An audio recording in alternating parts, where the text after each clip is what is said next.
આપણા સૌરાષ્ટ્રના સંતોની બાપુ શું તાકાત છે. જલાબાપાને વીરબાઈમાં વીરપુર ગામ અભ્યાગતને રોટલો આપે છે અને બાપુ આંગણે બધાઓ પરબડી પંખી પાણી પી જાય. પછી કોક દી આવશે હંસલો, તેથી પરબડી પવિત્ર થાય. 24 કલાકમાં મારો નાથ એક વખત આવે છે ને આવે છે, પણ બાપુ આપણે ઓળખી નથી શકતા. અને ભજન જેથી પાકે તેથી મારા નાથને તમારી ઝૂંપડી સુધી ધક્કો થાય ને થાય. ભજન પાકવું જોઈએ. એ જલાબાપાનું જેથી ભજન પાક્યું તેથી અખિલ બ્રહ્માંડનો માલિક બાપુ સાધુનો વેશ કરી અને સાધુની પંગતમાં આવીને બેહી જાય જમવા માટે. દાળ રોટલો છે કાંઈ હતું એ બધું પીરસાઈ ગયું અને પછી હાકલ કરી કે કરો હરિહર. એમાં એક સાધુ બાપુ જમતો નથી.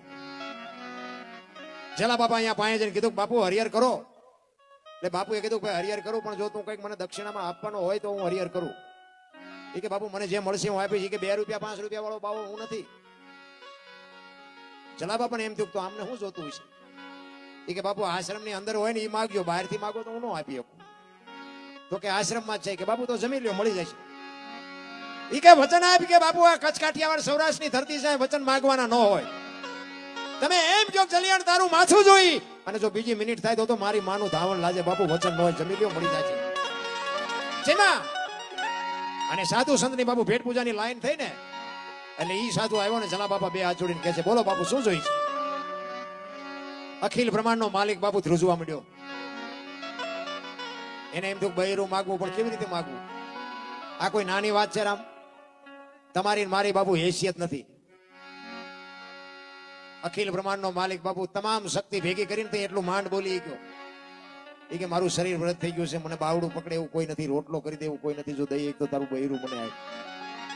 વિચાર કરજો આ કેવડી મોટી વાત છે. આપણે કઈ અખતરો નથી કરવાનો. કોઈ આવે તો એવું કઈ કરતા નહીં. આ તો આનંદ કરાવું છું. આપણે ખાલી આપણે ઘરે આવે કોકને ભટકો રોટલો દઈને તો બૈરા જાય પાછા. જલાબાપાને એમ થયું કે બૈરું આપવામાં મને વાંધો નથી, પણ વીરબાઈના મનમાં જો બાપુ આનું નામ બાપુ અડધું અંગ કહેવાય. વીરબાઈના મનમાં શું હશે. અને વીરબાઈ પાસે જઈ લોટવાળા હાથે બાપુ જોગમાયા બહાર આવ્યો. એ કે એક સાધુ દક્ષિણા માગે છે, કે આપી દો ને. એ કે પણ એની માગણી જેવી તેવી નથી હોય. કે જે માગે આપણે રાખીને શું કામ છે. જલાબાપાની આંખમાં જળજળી આવી ગયા કે આ જોગમાયાને કેમ કેવું તારી માગણી કરે છે, મારે એને કેમ કેવું. માંડ માંડ જલાબાપા બોલી ગયા કે એની માગણી જેવી તેવી નથી. એમ કે છે તારું બૈરું મને તમારી માગણી કરે છે. અને તે જે બાપુ આ ભારતની આર્ય નારી એમ કહેતી હોય કે ભક્તિની વેલણી તો વર્ષોથી આલી આવતી હતી, પણ આજ વેલણીને ફળ આવ્યા એવું મને લાગે છે. મને માગવા વાળો બાવો જેવો તેવો હોય નહીં. મારા બાપાએ તમને હાથ આપ્યો છે ને એ હાથ બાવાનો આપી દો તો મને જવામાં વાંધો નથી. કેવી જોગમાયા છે. અને આમ બાવડું પકડીને બાપુ વીરપુર જલારામ બાપા વીરબાઈનું બાવડું પકડીને આવ્યા અને કીધું કે બાપુ બૈરું જોઈ છે ને. તો કે હા. એ આમ બાપુ આમ બાવડું પકડાયું ને તેથી સતાધારની ગાદી ઉપર આપા ગીગા હતા. અને રાતે બાપુ સતાધારમાં એની હાથે આરતી ટોકરા નગારા મંડ્યા, એની હાથે વાગવા ઉભા. કૌતુક થયું. આખી દુનિયા બાપુ હોતી હતી ને બધા જાગી ગયા. આપા ગીગા બાપુ આમ જોઈને હાથ કાઢે છે. આખી દુનિયા કહે છે બાપુ આ શું બન્યું. આ એની હાથે નગારા ટોકરા વાગે. એ કે કાંઈ નથી બન્યું, હુઈ જાવ. એ કે પણ બાપુ કયો તો ખરા આ બધું એની હાથે કેમ વાગવા માંડ્યું. તેથી આપા ગીગા એમ કે છે કાંઈ નથી. એક વીરપુરની બજારમાં લુવાણાના દીકરાએ વીજળીના ચમકારે મોતી પરોવી લીધું, બસ બીજું કાંઈ છે નહીં. એમ સમયની હારે હાલવાની વાત છે. પછી બાપુ જલિયાણ કે છે બોલો બાપુ શું જોઈ છે. અખિલ બ્રહ્માંડનો માલિક બાપુ બૈરું તો આપી દીધું. પછી તો ભગવાન મૂંઝાણો કે વાન મૂકવું ચા. ભગવાનને ગાંડો કરી નાખ્યો બાપુ આપણા મહાપુરુષોએ.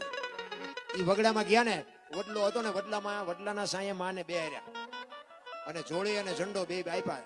એ કે તમે ધ્યાન રાખો, હું હમણાં બહાર જઈને આવું. ઈ જ્યો હજી નથી આવ્યો. અમે હજી હમણાં જ અમે પોરબંદર બાજુથી આવતા હતા ને તેથી અમે હમણાં જ્યાં વીરપુર દર્શન કરવા ગયા. એ જોડીને ઝંડો બાપુ દર્શન કરવા જેવો છે. તમે જાઓ તો કોક દી દર્શન કરજો. એ અખિલ બ્રહ્માંડના માલિકે મારા નાથે હાથો હાથ બાપુ વીરબાઈને આપ્યો છે. ઇતિહાસ આવું બોલે છે. અને અહીંયા બાપુ એક જ જગ્યા એવી છે કે ખાઓ પીવો આનંદ કરો, પૈસો ક્યાંય નાખો નહીં, પેટીએ નહીં, કઈ નહીં. આની મેં વાત સાંભળી. આવડું મોટું આયોજન છે પણ એ કે કોઈ પત્રિકા કઈ નહીં, પહોંચ કઈ નહીં, પેટીએ નહીં, કઈ ધર્માદો નહીં, કઈ નહીં. ધન્યવાદ નો કહેવાય. ખરેખર સલામ કરું છું ભાઈ. આજની વાત કરતા હતા કે આજથી 8 થી 8.5 માણસ જમ્યું. તમે વિચાર તો કરો. એ કે સવારે નાસ્તો, બપોરે જમવાનું, સાંજે જમવાનું. તો કેવડી મોટી વાત કહેવાય. આપણે એક લગ્નમાં કંકોત્રી લખીને બોલાવ્યા હોય ને તોય હળિયા ચડી જાય, ખૂટી રહેશે, ખૂટી જ રહે ને. તમે આખી દુનિયાના ખૂટાડ્યા ત્યાં નો ખૂટી રહે.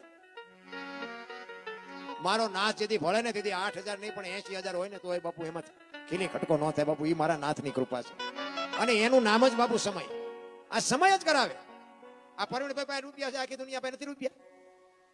રૂપિયા તો ઘણા છે પણ બાપુ વાપરતા નથી આવડતું. ખરેખર ધન્યવાદ છે બાપુ. હું તો એને દિલથી સલામ કરું. હું તો આવ્યો ને એમને મને વાત કરી તાનું મને એમ તો કે અહીંયા અમારે બોલવું શું, આમાં કઈ બોલવા જેવું જ નથી. એવા બાપુ આ ભારતના ઇતિહાસ અને આવા સંતોની કૃપાથી જ બાપુ આ બધું હાલતું હોય છે. સંતોની એવી કઈક સુવાસ હોય છે. એ કોઈ ભજન કરાવતા હોય, કોઈ યજ્ઞ કરતા હોય, કોઈ પ્રતિષ્ઠાઓ કરાવતા હોય, કોઈ હવન કરતા હોય, આ એની સુવાસથી જ બાપુ તમે હું બાપુ આપણું તમારું મારું ગાડું હાલે છે. બાકી તો આપણે તો છે ને આપણે આપણા પેટ ભરવામાંથી જ ઊંચા નથી આવતા. અને પેટ ભરાય એટલું કરતા હોય તો વાંધો નહીં, પણ તમે જોવો ને તો ધરાતા જ નથી. મારે આટલા થાય પછી બંધ થઈ જવું એ વાત જ નહીં. હેઠા જ નથી બેતા. એમાં બાકી હતું તો મોબાઈલ આવ્યા, હાલો હાલો હાલો જ કરતા. આપણે એમ કરે પણ બાથરૂમમાં જાવ છો ઘડીક તો મૂકો. અને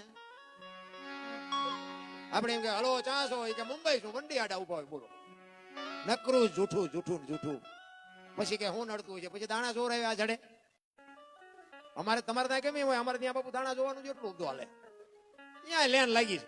કરોડપતિ બાપુ દાણા જોર આવે, કરોડપતિ. આપણે એમ થાય પણ તમારે તો મૂક્યા નો મારે, તમને શું નડે? કાંઈ નડે નહીં મારા રામ. અને અત્યારે જો આપણા ગઢ બે ટાઈમ રોટલો નતો મળતો ને તોય દાણા નો જોરાય. કે એટલે માણા બનાવ્યા, આ ભૂખ નથી મારી પાસે જીરવાતી, હવે આમને શું નડે છે, મારી નાય તોય નો જોરાય. હવે અત્યારે મૂક્યાના માર્ગ નથી તોય કે અમને શું નડે છે, શું નડે છે? કાંઈ નો નડે રામ. તમે કોને નડ્યા છો એ તમને નહીં ખબર હોય. એટલે અખિલ બ્રહ્માંડ નો માલિક બાપુ જલાની ઝૂંપડી આવે પછી કે છે, શું કે છે?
પ્રભુને ભાગવું થઈ ગયું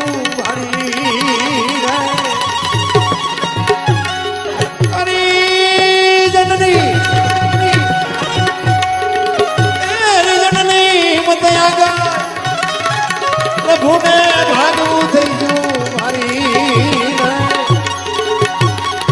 જલારામ જોગી જય મારા મનના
જલારામ જોગી તે મારા મનના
જલારામ જોગી તે મારા મનના